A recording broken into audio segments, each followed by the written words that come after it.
dari kelompok 5 nih, kelompok PLC, mau share ke kalian tentang keaktifan kita sebagai mahasiswa dalam perkuliahan atau dalam kehidupan sehari-hari dalam lingkup sosial. Aja sih yang termasuk keaktifan mahasiswa. Jadi kita harus bisa aktif dalam keaktifan di lingkup kecil dan lingkup yang besar. Satu contoh peran mahasiswa ialah peka terhadap hal-hal terkecil di lingkungan. Dan ini adalah contoh yang salah.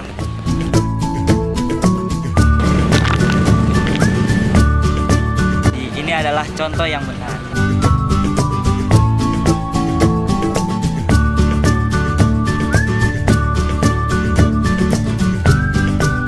Keaktifan kedua yang harus dimiliki oleh mahasiswa adalah aktif dalam bidang akademis. Dan tentunya sekarang saya lagi berada di perpustakaan. Pastinya banyak mahasiswa yang sedang belajar, yang sedang mengerjakan tugas di sini, dan itu sangat berguna buat akademis mereka.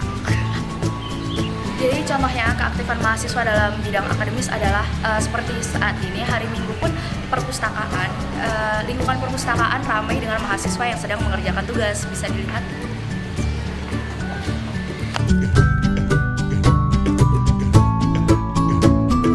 Kita sebagai mahasiswa juga harus aktif dalam berorganisasi.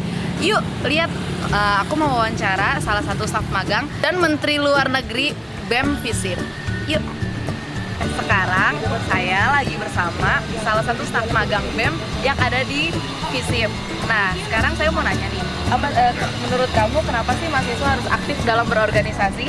Karena kita itu juga harus aktif tuh, kita cari pengalaman tentunya. Terus itu juga nambah-nambah teman gitu sih. Jadi kita untuk link untuk bekerja juga bisa. Dan sekarang aku mau wawancarai Menteri Luar Negeri dari BEM Visip. Yuk ikut.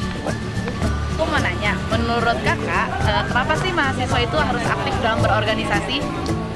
Oke, izinkan saya membuka pernyataan ini dengan kutipan ya. Kalau kata Pramudiana Direktur, didiklah masyarakat yang berorganisasi, tapi didiklah penguasa dan perlawanan.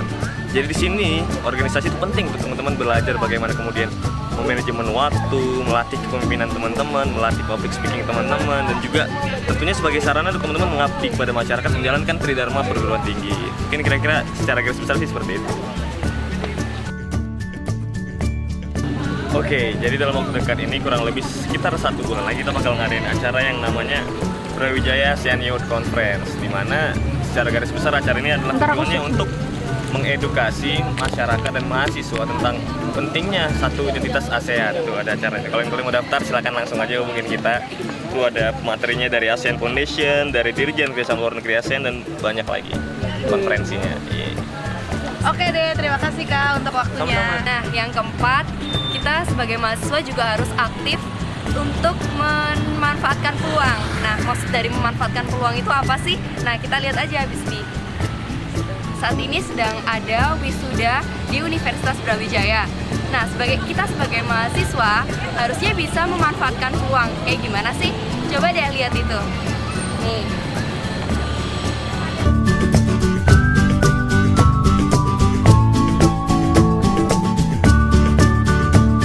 Mahasiswa aktif juga pasti tak lepas dari kreatif kan. Dari kreativitas itu kita juga bisa yang namanya berwirausaha, membuat kreasi-kreasi baru, dan itu pasti nggak jauh dari namanya keuntungan. Beberapa hal tadi merupakan contoh keaktifan mahasiswa. Jadi keaktifan mahasiswa yang sudah dijelaskan tadi itu seharusnya harus dimiliki oleh para mahasiswa. Jadi jangan sia-siakan kesempatan kalian sebagai mahasiswa untuk selalu aktif dalam bidang apapun di perkuliahan ini. Karena kita sebagai mahasiswa pastinya nanti akan ada jenjang yang selanjutnya. Jadi kita butuh yang namanya pengalaman berorganisasi, kemudian juga butuh teman-teman untuk dan relasi-relasi. Mahasiswa juga perlu peran kecil seperti buang sembarangan, dilihat, diambil jika ada sampah di bawah. Karena itu adalah sebuah modal dari peran mahasiswa sendiri. Jadilah mahasiswa aktif. Bye Komunite.